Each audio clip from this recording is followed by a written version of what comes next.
It's your meteorologist, Tavian Whitehurst. We had a couple spotty showers start to make their way into the Knoxville area on late Saturday, but we're still not really seeing too much of that. As we get later into Sunday, though, that's when we're going to see some more of those rain chances. So let's get a bit into that. We're really going to see these storms explode with a cold front coming in from western Tennessee. Then it'll eventually make its way further east. But a lot of those storms are going to dissipate by the time they get to about Nashville, kind of leaving us with just little bits and scraps of rain until we get into Sunday afternoon. Once we hit about 1 p.m., that's when things kind of start to make a shift. We see some heavier rains really start to appear in Knoxville, especially as they get just about into, if not past the valley. The mountains are definitely looking to see most of this rain, but it's going to continue and really start around Sunday dinner time. So think maybe about 7, 8 p.m. So if you decide to eat out for dinner, definitely have that jacket on you for when you're on your way back out. Sunday at 10 p.m., that's when we're seeing some of our strongest storms just about west of Knoxville and getting closer into the Tennessee, North Carolina border. But a lot of that rain's going to continue as we get further into Monday morning.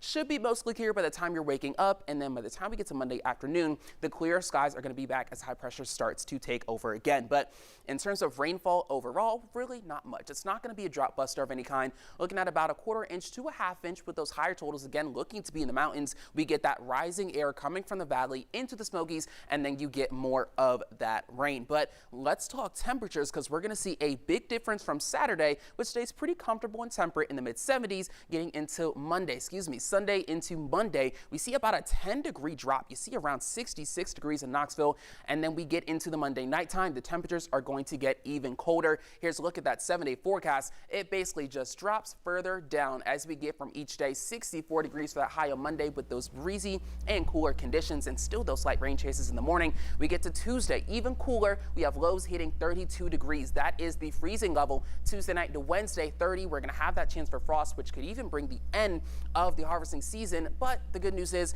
it won't last forever. It seems like once we hit about Wednesday, we're going to slowly make our way back up into the 60s as we finish out the work week, and then hopefully at the 70s by the time we get to next weekend.